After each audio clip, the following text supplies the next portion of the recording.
Den här filmen riktar sig till dig som vill veta mer inför förlossningen. Familjer kan se olika ut. Vissa kanske är ensamstående och har med sig en doula eller annan stödperson till förlossningen. Medan andra familjer består av fler än 2 föräldrar. Det här är Johanna och Sara som väntar sitt första barn. Om smärta. Vill man så kan man skriva ett förlossningsbrev och ta med sig till förlossningen. Där kan man till exempel skriva om det är något särskilt personalen behöver veta om er. Har ni några särskilda önskemål eller tankar inför förlossningen? Vad är viktigt för er? Men det är bra att komma ihåg att allting inte alltid blir som man har tänkt sig. Så även om man har en tydlig bild av hur man vill föda så är det bra att vara öppen för att det kanske blir på ett annat sätt.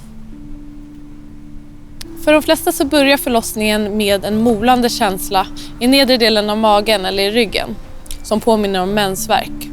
Magen blir hård.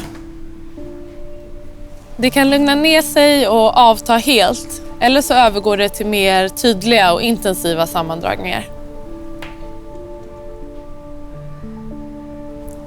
Fortsätter sammandragningarna trots att du har vilat så kan det vara så att födseln nu är igång. Då befinner du dig troligen i vad som kallas för latensfasen. Den här fasen kan vara ganska lång, särskilt om det är ditt första barn. Du gör ofta bäst i att stanna hemma, vila, samla kraft genom att äta och dricka ordentligt. Om det är så att sammandragningarna redan är smärtsamma så kan det vara skönt att ta ett bad eller en dusch, kanske få en massage eller använda en värmekudde.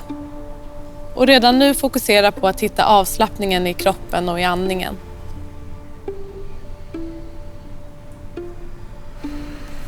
Ju mer du kan slappna av under sammandragningarna, ju lättare blir de att hantera.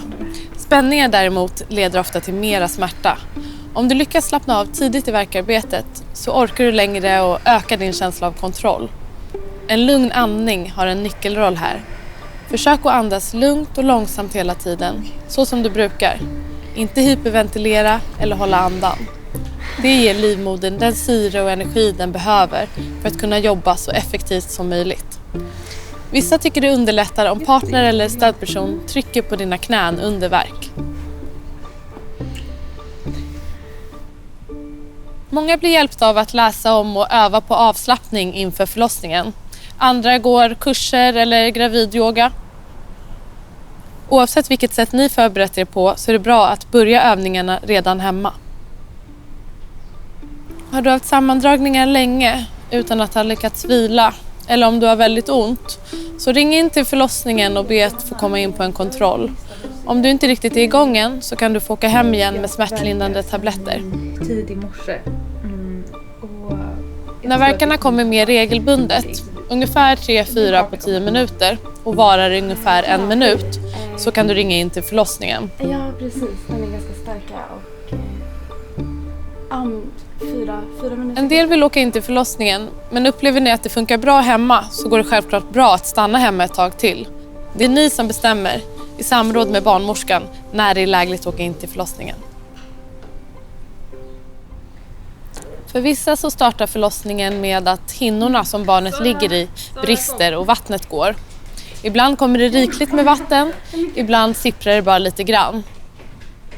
Sätt på dig en binda så att du kan se om det fortsätter att rinna. Nu ska du ringa till förlossningen.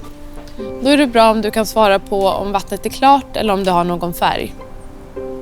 Om vattnet går men du inte får några sammandragningar så vill barnmorskan ändå veta hur barnet mår och brukar be en komma in för en kontroll.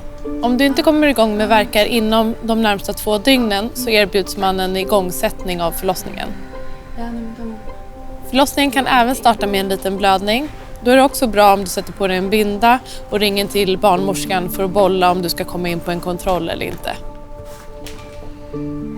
Tänk på att ingen förlossning är den andra lik. Försök att hitta det sätt som funkar bäst för er och hör av er till förlossningen om ni behöver råd och stöd.